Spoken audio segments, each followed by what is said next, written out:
Meus irmãos, eu quero continuar hoje uma pequena série que nós começamos no primeiro domingo deste mês, que tem como tema seu passado, presente e futuro. Seu passado, presente e futuro. No primeiro domingo eu falei sobre como nós devemos lidar com aquilo que já passou, com o nosso passado. E hoje pela manhã eu comecei a falar sobre o presente. Viva o presente. Viva o momento presente. E eu falei sobre 3 atitudes que nós devemos ter para experimentar o presente como um presente de Deus. O primeiro é exatamente isso, reconhecendo, recebendo cada dia como uma dádiva preciosa e singular que Deus nos concede. Reconhecendo que este presente, que se chama tempo, esse tempo presente, é extremamente precioso. E também é um presente muito perecível, porque o tempo passa muito rapidamente. Se você quiser saber mais detalhes sobre isso que eu falei à luz da Bíblia, é só você ir lá depois no YouTube, acompanhar o culto da manhã, colocar a mensagem, e assim você vai ter uma ideia daquilo que nós procuramos compartilhar, falando desta dádiva tão preciosa que deve ser motivo da nossa gratidão, que é o tempo presente. Hoje de manhã disseram que eu preguei pouco tempo, então eu fiquei com crédito para pegar mais hoje à noite, tá certo? Preguei um tempo menor, mas foi de propósito, porque o que eu queria falar hoje é algo que está no meu coração já há várias semanas. É um dos meus textos prediletos na Bíblia, um texto muito rico. E eu estou pensando realmente, já desde o final do ano passado, sobre esse sermão de hoje à noite. E eu creio que esse sermão, de fato, vai abençoar muito a sua vida. Porque neste texto nós temos grandes desafios. Desafios extraordinários. E todo pregador que fala sobre o uso do tempo, com certeza usa este texto da palavra de Deus. Você pode acompanhar aqui na projeção, na sua casa, você pode acompanhar na tela. Efésios capítulo 5, versículos 16 e 17. Diz assim a palavra de Deus. Efésios 5, 16 e 17.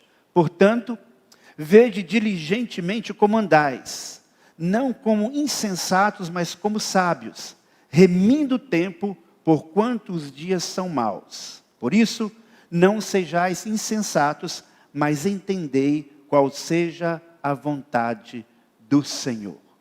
Com base nesse versículo, hoje nós vamos refletir sobre o tema Viva o presente, remindo o tempo. O que isso significa? Remir o tempo. Esta palavra, na língua original, ela fala sobre resgatar alguém ou algo do poder de outra pessoa, por um preço. Libertar alguém de um cativeiro. Esse mesmo verbo ele é utilizado para falar que Cristo nos libertou da escravidão da lei. Isso implica num esforço, isso implica numa ação libertadora. Implica, muitas vezes, num pagamento em dinheiro. Mas o que isso tem a ver com o tempo? Remir o tempo. A ideia que está por trás aqui é que vivendo no mundo afetado pelo pecado, desde lá do Éden, nós não temos de fato a liberdade que deveríamos ter, ou que Deus planejou que tivéssemos, para gerenciar o nosso tempo. Existe alguém que disputa conosco o nosso tempo, e essa pessoa é o diabo. E ele usa a estrutura do mundo, ele usa a estrutura da sociedade, ele usa aquilo que a Bíblia chama de presente século para procurar tirar de nós o tempo. E o grande desafio que nós temos, então, é tomar de volta esse tempo, que está muitas vezes aprisionado pelo presente século. A Bíblia diz que Satanás tem dentre as suas funções roubar, matar e destruir. E ele então quer roubar o nosso tempo. Alguém já roubou o seu tempo? É muito complicado, né? Especialmente se você está com muita coisa para fazer, você está com pressa, e alguém chega e fica ali, e vai conversando, ou vai pedindo alguma coisa, ou vai fazendo alguma coisa, você pede uma pessoa para fazer, a pessoa não faz. Ou então você tem a expectativa de que a pessoa faça alguma coisa rápido para você. Será que isso só acontece comigo? Né? Você está numa fila, por exemplo, na padaria, e de repente aquele caixa está muito lento, não é? E aí você tem a sensação de que estão roubando o seu tempo. Pois bem, a Bíblia diz que existe então uma estrutura pecaminosa no mundo que tem por trás a ação do diabo, e nós precisamos então nos empenharmos para remir o tempo. Agora, como é que a gente faz isso? Remir o tempo, meus irmãos, em primeiro lugar, requer discernimento. Remir o tempo requer discernimento. Portanto, vede diligentemente comandais, não como insensatos, mas como sábios. Então veja só, um dos sinais de que uma pessoa é sábia é a capacidade que ela tem de gerir bem o seu tempo. Uma pessoa que é insensata, uma pessoa que não é prudente, uma pessoa que a Bíblia chama de tola, ela deixa o tempo passar. Ou melhor, ela deixa que o seu tempo fique aprisionado nas mãos do inimigo. Ela deixa que seu tempo fique sendo desperdiçado dentro da estrutura que nós vivemos neste mundo. Precisamos então cultivar o discernimento, para que nós possamos olhar o mundo, olhar a realidade, olhar a nossa própria vida na perspectiva de Deus. Porque o sábio é esse. O sábio não é aquela pessoa que detém muito conhecimento intelectual. Uma pessoa pode ter pós-doutorado e ser uma pessoa, à luz da Bíblia, tola. E a pessoa pode ser um semi-analfabeto e ser uma pessoa sábia.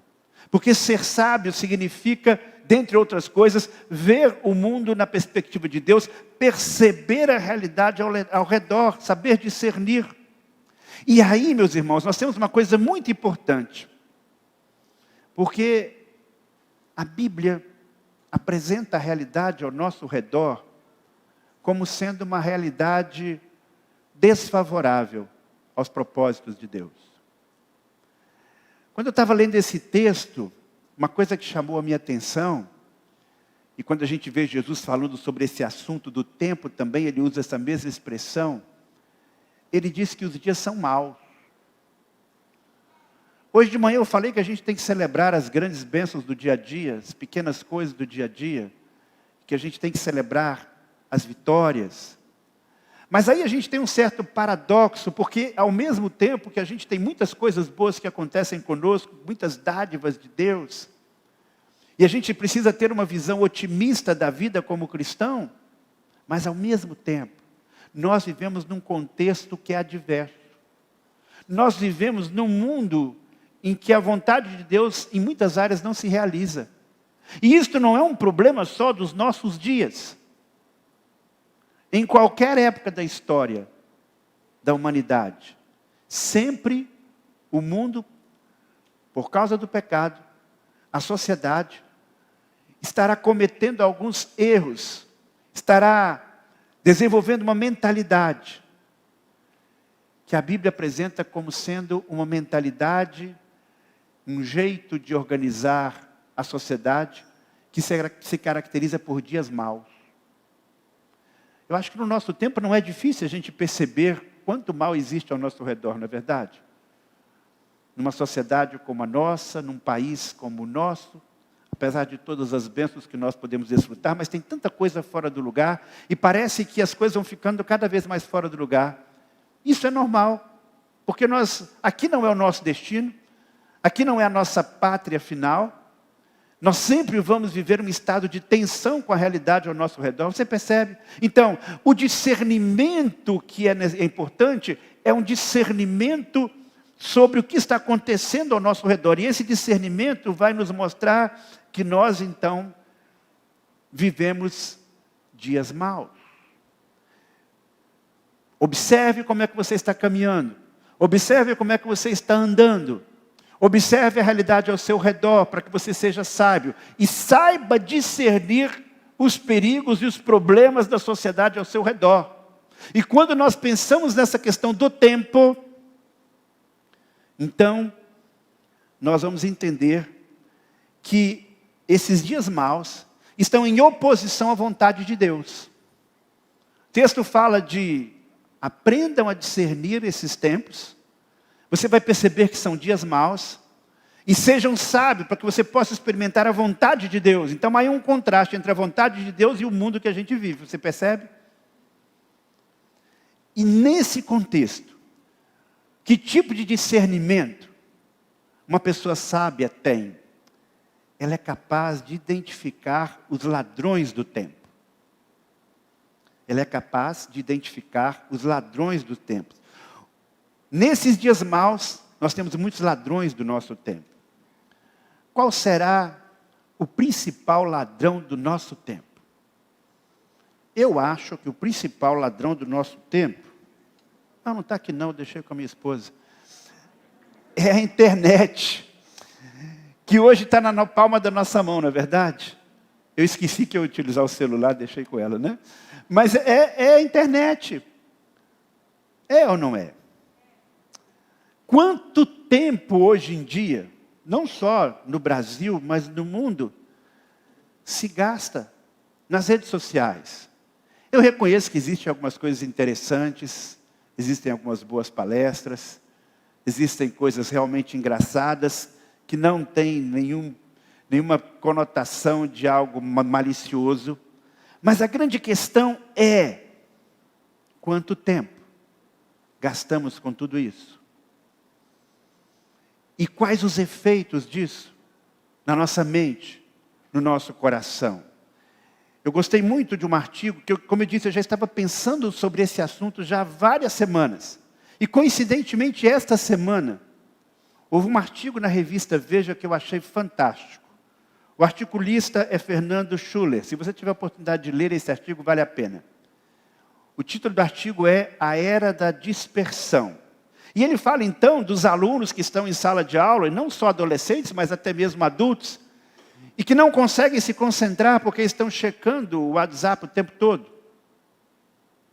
E agora, tem um relógio, que a mensagem do WhatsApp não chega só no celular, chega no relógio também, sabia?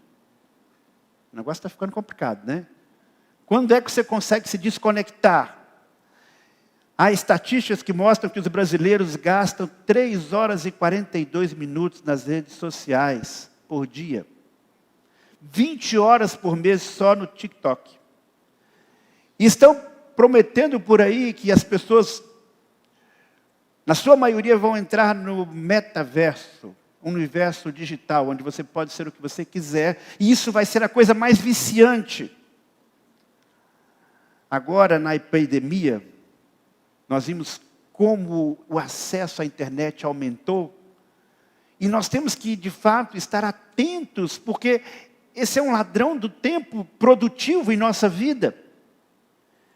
Eu fico impressionado com as notícias que nós recebemos por todos os meios de comunicação, e principalmente através da internet, com tanta coisa inútil. Me impressiona, por exemplo, que dentre as notícias mais lidas, geralmente, num desses sites de notícias, sejam as notícias do Big Brother. Qual a relevância, qual a importância do Big Brother? As pessoas ficam se preocupadas com as gafes das celebridades, quem casou, quem se separou, por que se separou, e ficam viciadas em informações irrelevantes. Existem técnicas sofisticadas, meus irmãos. Pessoas que pensam isso, como é que eu vou colocar ali um assunto de tal maneira que ele vai pegar a atenção da pessoa e ele vai querer abrir. Todos vocês já devem ter visto, pelo menos de relance, mesmo que você não tenha aberto, aqueles anúncios do tipo, 10 vídeos que vão fazer você chorar. Você nunca viu algo tão extraordinário. Você não acredita como esta fulana está hoje. Vai dizer que você nunca viu isso. E noticiam coisas irrelevantes como se fossem as coisas mais importantes do mundo. Uma pessoa cai de uma moto ali, uma pessoa qualquer dá um arranhão, mas se é uma celebridade, vira notícia. Meus irmãos, essa situação vai levando as pessoas a perderem a sua capacidade de pensar, de refletir mais profundamente, de se aprofundar. E dizem os especialistas que o próprio humor da pessoa, o lado emocional, vai sendo afetado. E é interessante que esse articulista, veja só, ele diz o que talvez um pastor diria. No final do seu artigo, olha só o que ele sugere: larguem um pouco a internet, em especial as mídias sociais. Há quem ganhe dinheiro com isso, mas são poucos. Olha o que ele disse. Ele diria o que eu falaria aqui. A maioria só perde o seu bem mais precioso, o tempo. E além de perder o tempo, muitas vezes você vai perdendo também a sua paz. Porque você começa não apenas a ver as notícias de celebridades, mas às vezes você começa a ver notícias de outras pessoas que você conhece, e você fica pensando, boa, é a vida do fulano. Olha o lugar onde ele está indo, olha o restaurante que ele está comendo, olha a praia que ele foi, olha isso aqui. Só que você está vendo, meus irmãos, não é a realidade completa. Mesmo boas famílias têm conflitos, mas você não vai ver postagem lá de conflito. Família do pastor teve um problema essa semana, você nunca vai ver isso, né? Porque você vê a realidade editada. Você está vendo os melhores momentos e ali com a maquiagem ainda. E se o cara for bom de internet, ele ainda coloca um filtro e fica mais bonito ainda. Não é verdade? Então você perde tempo e traz a angústia para o seu coração. Biblicamente, o que é isso? Dia mau. Dia mau. Concordam? É um dia mau porque faz você ficar vivendo uma situação de deixar de viver o que Deus planejou que você vivesse. Porque Satanás não está fazendo você necessariamente fazer uma coisa errada, no sentido de, meu Deus, você faz isso. Não é que eu estou dizendo que se você vê alguma notícia dessa, você está pecando. Ah, eu vi essa notícia, o pastor disse que eu não posso ver. Não é isso, gente. A questão é, como isso impacta a sua vida? Quanto tempo você gasta nisso? Você percebe? Então, a pessoa sábia, ele tem discernimento para entender o que é ilusão, o que é mentira, o que não corresponde à realidade. Sabe qual é o outro ladrão do tempo, que exige nosso discernimento? É irmão gêmeo da internet. Aliás, caminham bem juntos ali. É a televisão. A velha, antiga televisão que agora está grande, está bonita, né? Tem as imagens assim, aquela Full HD, som estéreo, não sei mais o quê. E agora você tem um controle sobre a TV, que você não tinha antes. Porque quando a gente era criança, quando eu era criança, você tinha 3 ou 4 canais, não é? E você tinha que ter um ajuste muito grande lá na antena, para não ficar aquele chuvisco. Está assim, mexe acolá, não é? Hoje não é assim. Hoje você vê o que você quer na hora que você quer. Bem, isso é bom, mas o problema é quando eles captam tão fortemente a sua atenção, que você perde uma noite inteira de sono vendo aquela minissérie. E você acaba de fazer uma maratona, vendo essa minissérie, e na semana seguinte também você faz a mesma coisa, de repente isso começa a afetar o seu trabalho, começa a afetar até os seus relacionamentos familiares, porque você ficou viciado naquilo. Antigamente o que viciava era a novela, não é? Mas a novela tinha ali 1 hora por dia, se tanto. Quantos hoje estão realmente dependentes? Qualquer horinha de folga, qualquer momento que ele pode fazer, ele corre para ver a última série que está na moda. Quanto tempo gasta? Eu repito, eu não estou dizendo que você não possa ver uma minissérie, meu irmão. Não estamos aqui numa pregação legalista. O que eu estou falando é quanto tempo você gasta nisso. Até que ponto você está aprisionado por esta situação? Você ficou viciado nesta situação? Eu sei que nós precisamos de relaxamento, de descanso, de distração. Você pode ver um filme, até mesmo uma minissérie, mas faça esta análise. Até que ponto esta situação está sendo um instrumento de Satanás para roubar o seu tempo de outras coisas importantes na sua vida, como cidadão, como pessoa, como cristão? Um terceiro ladrão do tempo é a desorganização. Eu sei que nem todo mundo consegue deixar tudo em ordem. A minha tendência natural, no passado, mais do que hoje, graças a Deus, é de não ser uma pessoa tão organizada. Mas eu reconheço que eu melhorei muito com o passar dos anos. Uma era o Marcos, ainda solteiro, depois que casou, teve um incentivo da esposa para ficar mais organizado, né? Mas o que pesou mesmo foi a percepção de que se eu fosse uma pessoa extremamente desorganizada, se eu continuasse sendo, eu perderia tempo. E essa questão do tempo para mim foi muito importante. Sabe quando as coisas que me deixam mais irritado é não saber onde está uma coisa que eu preciso? E eu mexo para aqui, eu procuro dali, procuro de lá. Eu tenho a sensação literalmente que eu estou perdendo tempo. Então, uma boa razão para você ser um pouco mais organizado, se você tem dificuldades nesta área, é você vai ganhar tempo. E tempo é muito precioso para ser perdido. Dias maus, de pressão, dias que a gente tem muitas vezes coisas demais para fazer, tem apelos demais ao nosso redor. Por isso nós precisamos de uma sabedoria especial. E por isso nós precisamos parar e pensar, como é que Deus quer que eu use o meu tempo? Como é que eu posso remir o tempo, não deixar ele aprisionado, já todo preparado, sem que eu tenha flexibilidade? Sabe o que muitas vezes aprisiona o nosso tempo? Porque nós não paramos para refletir sobre os nossos papéis. Identifique os seus papéis. Esta é uma outra maneira para que você possa remir o tempo. Como é que você pode, então, identificar quais são os seus papéis? Nós temos os papéis que nós exercemos, tem a ver com os nossos relacionamentos. Tem a ver com aquilo que nós, o papel, o lugar que nós ocupamos na sociedade, com as nossas atividades profissionais. Todos nós temos alguns papéis. Alguns papéis, eles já vêm conosco desde o nosso nascimento. E outros a gente vai escolhendo assumir. Por exemplo, todos aqueles que têm os seus pais vivos, têm o papel de filho. Se você tem irmãos de sangue, você tem o papel de irmão. Se você é casado, você tem o papel de esposo, de esposa. Se você tem filhos, você tem o seu papel de pai, de mãe. Se você tem netos, você tem o seu papel de avô. Percebe? Então, esses papéis ocupam o nosso tempo, ou não? Ocupam. Certas coisas você vai fazer porque você é pai, porque você é filho, porque você é avô, porque você é neto. Você tem o seu trabalho. Você pode ser um empresário, dono do seu negócio. Isso vai demandar tempo. Você pode ser um empregado que tem que cumprir aquelas horas ali, tem que chegar no certo horário e sair no certo horário, bater o ponto. Então, na verdade, quando você assume esse papel, você perde um pouco da sua liberdade com relação ao tempo. Você diz, essas horas aqui eu tenho que me dedicar a esse papel. E o grande desafio para não perder tempo, ou para administrar bem o tempo, é administrar bem esses papéis com equilíbrio. Porque quando você dedica tempo exageradamente a um papel, o outro fica prejudicado. Você tem o seu papel dentro daquilo que você faz na sociedade, na igreja. Você é um líder de ministério, você é um líder de pequeno grupo, ou você é um líder comunitário. Você faz parte de uma diretoria, você é membro da igreja. Tudo isso demanda tempo.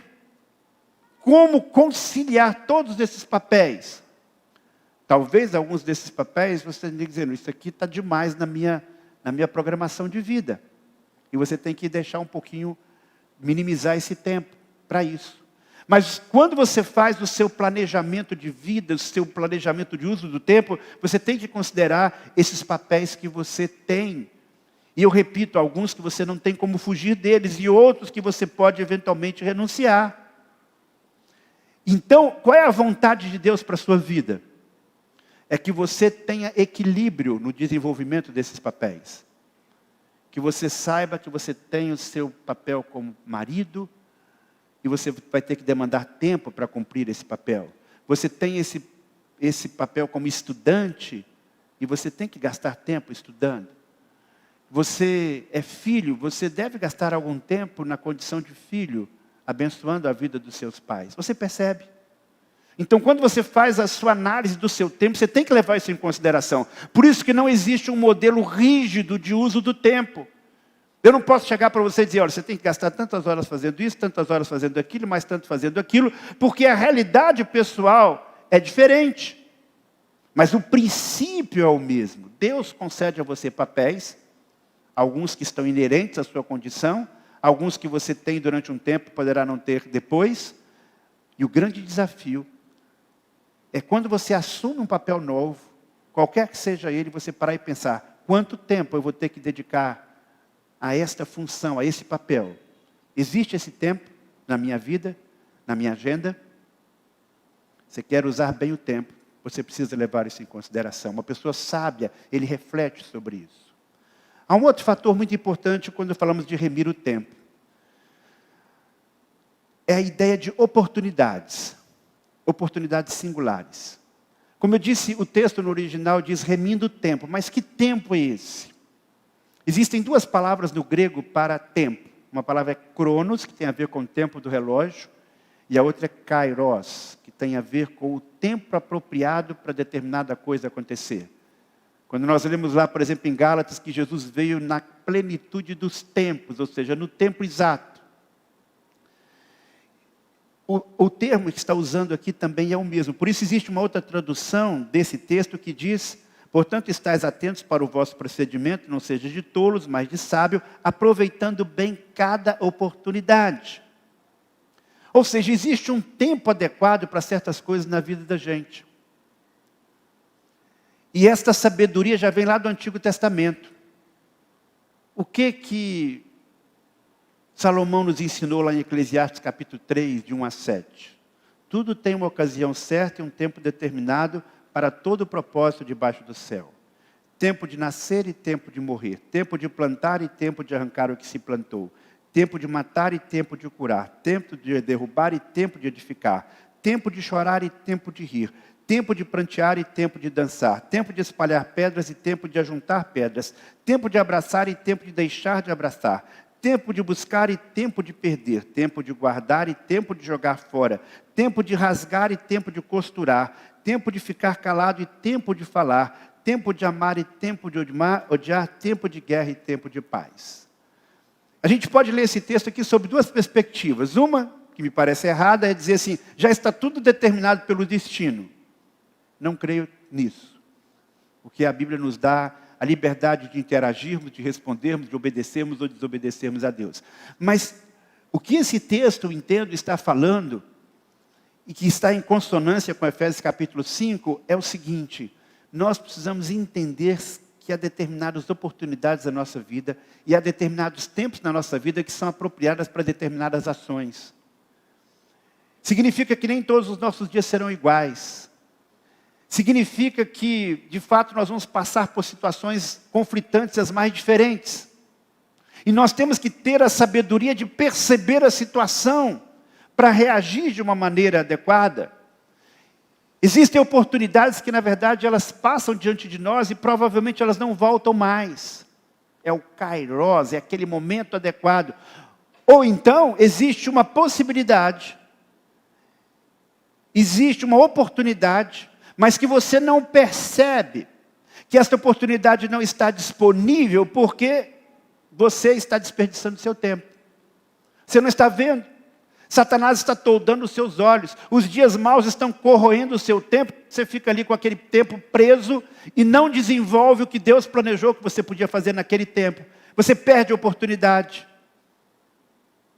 Consegue entender? Então, remir o tempo é aproveitar a oportunidade. Remir o tempo é trazer de volta o controle do tempo para as suas mãos. Quando é que você tem, como mãe, oportunidade de criar conexões fortes com seu filho? Principalmente nos primeiros anos de vida. Quando é que você pode pavimentar o seu caminho para uma vida conjugal duradoura e feliz?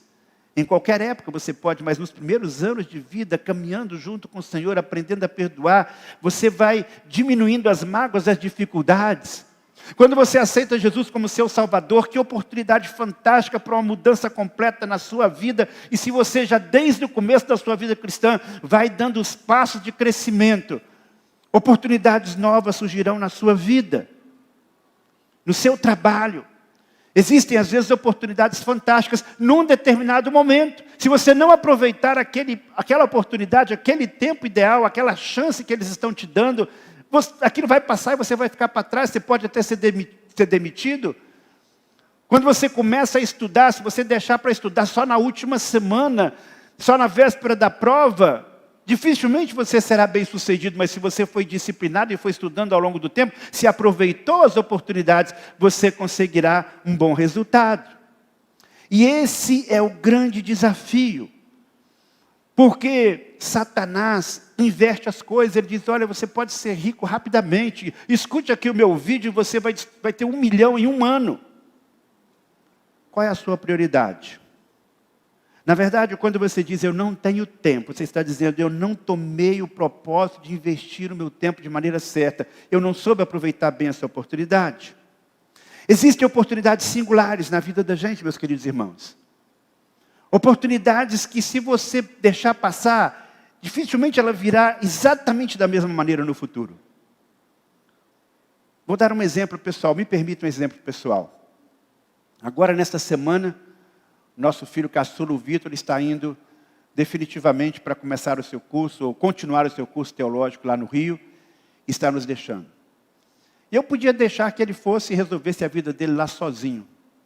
Mas eu entendi que seria importante neste tempo, eu estar lá com ele nos primeiros dias.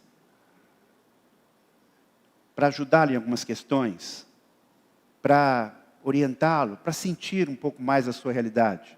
Depois ele continua e vai adiante. Era o Kairos, é o momento adequado.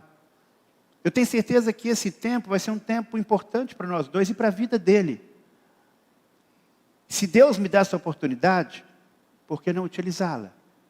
Isso vale para todos os nossos relacionamentos.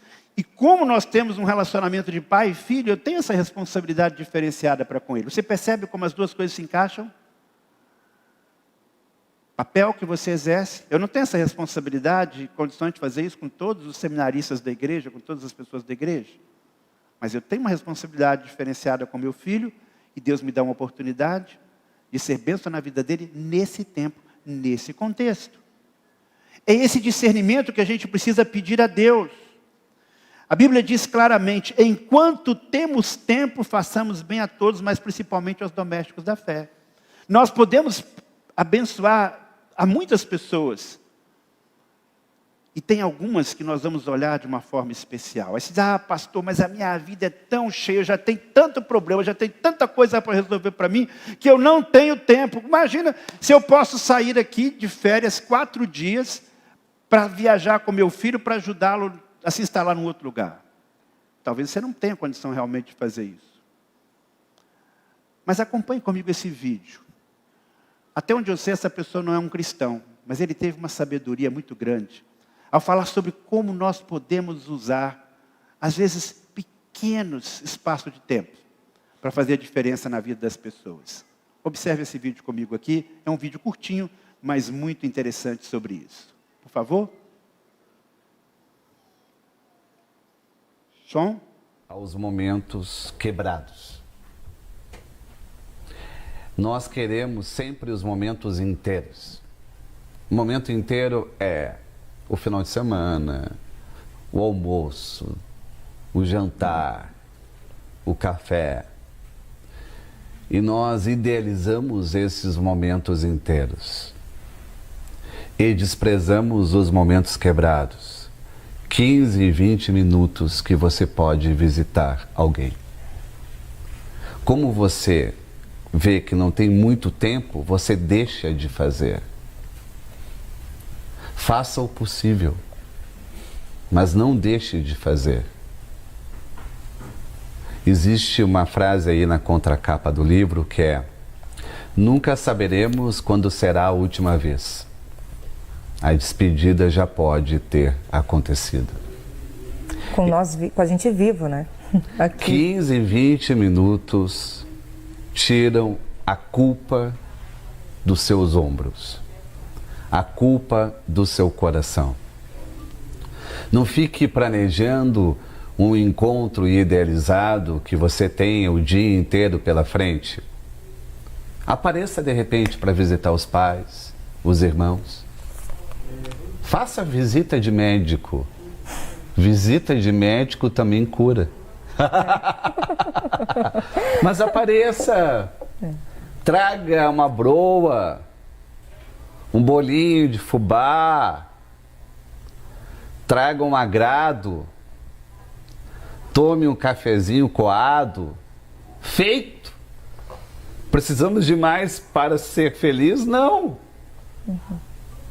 Ah, você quer dar uma palestra, discursar, contar tudo o que aconteceu na sua vida? Não precisa. Conte o que aconteceu no seu dia, mas esteja presente. Esses momentos quebrados, eu caracterizo como moedas da convivência. Ninguém gosta de carregar moedas. Temos uma noção de que moedas não são dinheiro. E queremos as notas, as cédulas. São essas moedas que fazem a fortuna das relações. Essas pequenas moedinhas. E se você juntar todas as moedas na sua vida, você verá o quanto que realizou. Eu achei esse vídeo muito interessante. Você percebe que o cara é lá de Minas, né? Se ele fosse falar aqui do Ceará, ele faria um cuscuz, você pode levar um cuscuz, não é? Uma tapioca. Mas o ponto básico é que é muito mais do que gastar muito tempo com todas as pessoas. Você pode fazer pequenas coisas que gastam pouco tempo, mas que são também significativas. Caminhando para o final, remir o tempo é algo que requer grande esforço. Quando Jesus Cristo veio nos remir, Ele se esforçou muito, Ele sofreu muito. E remir o tempo não é uma coisa muito fácil. Remir o tempo demanda, de fato, uma disposição de pagar um preço. E eu vou precisar aqui de 2 voluntários, que é o Vitor e o Ricardo, os 2 voluntários que eu acabei de nomear aqui, não é? E aqui nós temos o tempo. Um de vocês segura nessa ponta da corda, o outro segura na outra. Bem na ponta. Estão todos vendo aí? Estiquem bem a corda. Levantem mais. Está bem esticadinho? Muito bem. Esse aqui é o seu tempo. Estão vendo não? Estão vendo? Está todo mundo vendo? Estão pedindo para eu tirar isso aqui. Deixa eu puxar isso aqui para o lado para vocês poderem enxergar bem direitinho, tá bom? A gente faz aqui uma pequena mudança no cenário. Pronto, acho que agora está todo mundo vendo bem. Levanta mais. Então nós temos aqui o tempo. Só que dentro da estrutura de Efésios, esse nosso tempo, ele não está assim. Ele está... Rapaz, prendeu aqui, não era para prender. Vamos fazer aqui assim. Vem para cá, Ricardo. Pronto, pronto. Você fica aqui. Pronto, agora deu certo. O tempo está aqui. Com todo respeito, levante, Ricardo. Com todo respeito ao Ricardo, o Ricardo está aqui representando o dia mau. Tá bom, Ricardo? E veja só, o nosso tempo, muitas vezes, ele está aqui. No dia mau. E o que a gente tem que fazer para que esse tempo se locomova? Você tem que... Se esforce, rapaz. Você tem que se esforçar. Ele não vai, por um acaso, acontecer assim. Ele tem que se esforçar. Está aqui o dia mal resistindo, está puxando, puxa dia mal. Ah, mas agora ele já conquistou, né? Pronto, pode voltar para o seu lugar. Eu usei essa pequena ilustração para que você saiba, para que você não se esqueça, que remir o tempo não é uma coisa facílima. Vai exigir de você esforço. Obrigado, Ricardo, obrigado, Vitor. Você vai se esforçar para gastar tempo, às vezes, com seu filho, para brincar com ele, para namorar com seu cônjuge, para aconselhar, para servir uma pessoa, para escrever uma mensagem para alguém, para telefonar para um amigo especial. Então nós temos aí esses 2 lados. Algumas ações serão simples, como nós vimos aqui no vídeo. Outras ações vão demandar esforço. Porque talvez uma conversa curta não será suficiente para aquele momento com a sua filha. Ou então algo que você vai fazer de forma disciplinada várias vezes ao dia.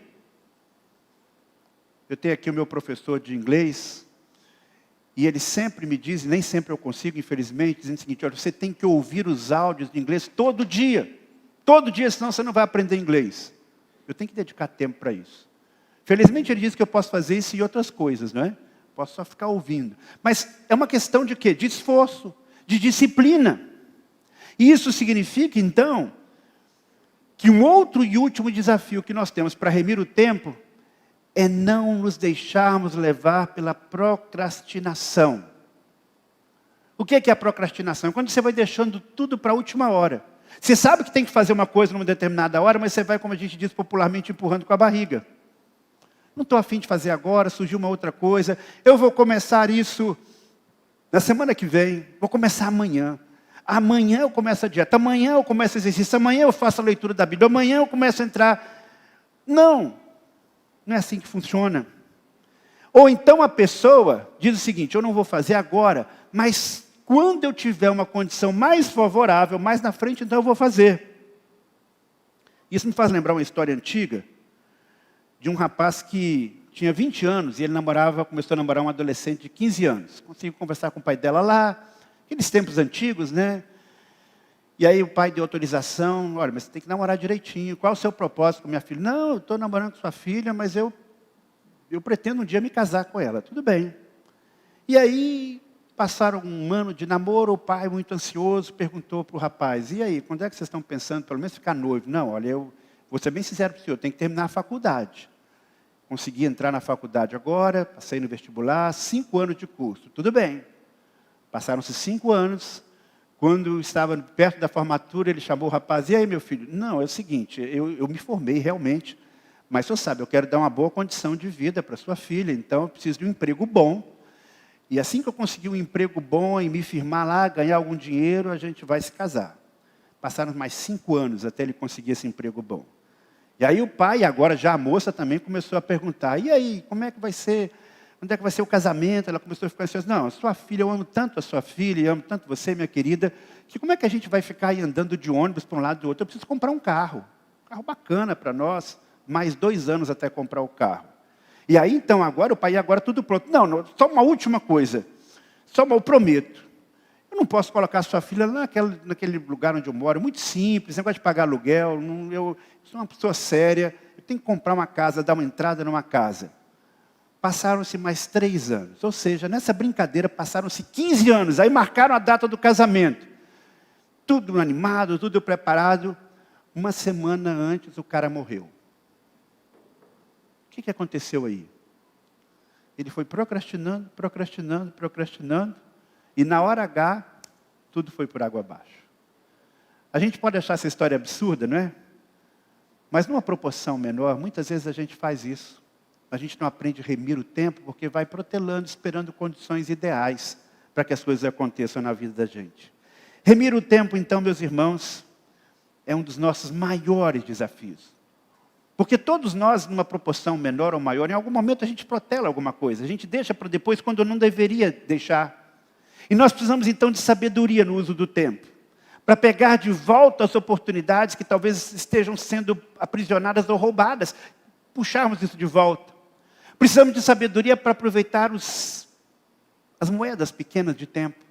Precisamos de determinação e disciplina e foco para que possamos, quando é necessário investir um tempo maior em algo ou em alguém para que alguma coisa aconteça, a gente esteja disposto a fazer isso. Precisamos da força e da sabedoria de Deus para entendermos o nosso papel, para discernirmos os dias maus e não nos deixarmos levar pela procrastinação. Não falei para vocês que era bem desafiador? De fato, este é o nosso grande desafio. E a minha oração é que você não tome amanhã um propósito, mas que hoje mesmo você diz: eu vou fazer isso hoje. Ou no máximo, eu vou fazer isso essa semana. Eu sei que eu estou enrolando, eu sei que eu não estou fazendo, mas eu vou fazer isso agora, porque eu quero viver intensamente o projeto de Deus para a minha vida. Que Deus nos abençoe. Amém. Vamos orar? Querido Pai do céu, muito obrigado, porque a Tua palavra nos mostra o caminho que nós devemos seguir. E eu peço, Senhor, para mim, para cada irmão que aqui está, para cada pessoa que nos acompanha pela internet, agora e em outros momentos, a sabedoria que vem do Senhor, para viver cada dia com gratidão no coração, com foco, com disciplina, com a sabedoria para aproveitar bem as oportunidades, que nós possamos remir o tempo, que os dias maus e o inimigo não nos roubem as oportunidades maravilhosas que o Senhor tem colocado diante de nós. Dá-nos disciplina, dá-nos determinação e sabedoria para enfrentar esse grande desafio, para que a nossa vida seja mais plena, mais feliz e mais abençoadora. Em nome de Jesus nós oramos. Amém.